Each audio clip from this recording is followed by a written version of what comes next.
No Opinion Sport Podcast. We don't let nothing marinate. We get straight to the sauce. Everything saucy. I'm gonna whip this shit to the oils because we gotta stop this, man. Y'all niggas, y'all fishing too much. We gotta stop this. We gotta stop this. Devin Haney this. Brian Norman this. At the end of the day, we're gonna keep it tall here. Devin Haney has the better resume. Devin Haney fought elite fighters. We're gonna get that correct. You're gonna get that correct. You understand me?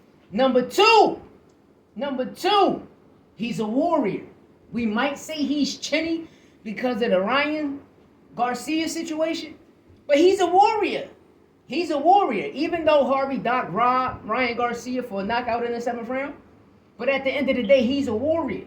We ain't gonna shit on Dev and act like Dev ain't a warrior. We not gonna shit on Devin Haney and act like Devin Haney last 7 opponents ain't better than Brian Norman's whole fucking resume. We gonna keep it tall here.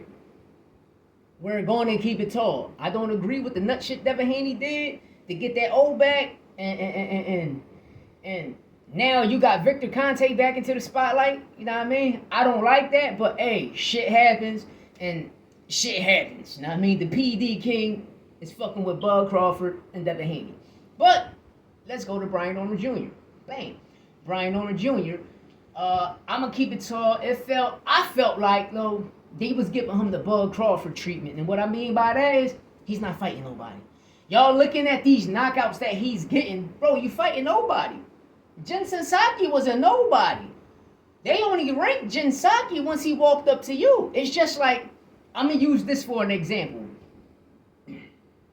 Shout out to Showbiz. I watch him and Shakur do an interview. You know, I support everybody. You know, because we all content creators and we all in the same bracket. I'm talking about analyzing the same sport. So I watched Showbiz saying, well, Josh Padley was ranked. No, the fuck he wasn't. When the Schofield fight dropped, that's when they ranked Josh Padley. And this is what we got to stop. Because you get signed with somebody doesn't mean you get ranked. We watch it with Joe Cardina. He's campaigning at 130. He get knocked the fuck out. Next thing you know, he about to fight Shakur. Now he's ranked at 135, number 5 in the WBC. How when you never had a fight at 135? This is the shit I be talking about. This is what I be talking about. So that's why I say Norman ain't fight nobody, but everything he's doing, all of the knockouts, y'all niggas don't belong here. Y'all do not belong here. So there's a difference. There's a difference, a big difference. But me personally, I'm going to call it like it is. Me personally, I think the fight might fall out because it's too far from now. It's too far from now. And the reason I'm stating that because Teofimo Lopez can come in and throw a fucking monkey wrench in it. Why? Because he has the WBO at 140.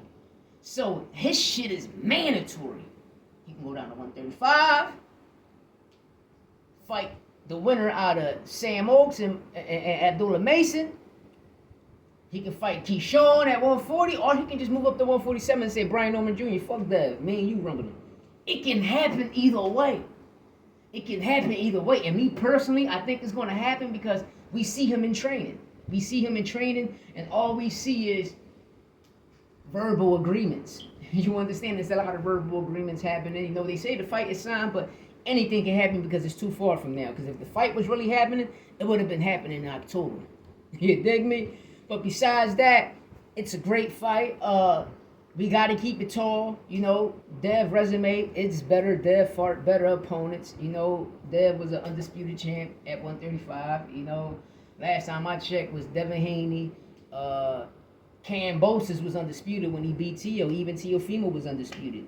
You ain't got it. You don't believe me? Just go rewatch the fight with Tio and Norma. That's all you got to do. That's all you got to do to make it make sense. You know what I mean? It's just like if y'all want to say Bud Crawford became undisputed at 147, I say bullshit because he was the super champ, right? So the super and franchise is the same exact thing. Just like with the WBA in 2022, who had the regular? Standing on is till Boots beat him and took it, right? So Spence was level, right? He was upgraded, right? So at the end of the day, we're going to call a spade a spade.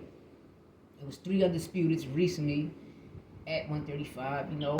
Now, we got the fight, you know, a person that ain't fighting nobody to a person that got his old back. And they both chinny. We're going to keep it real. They both chinny.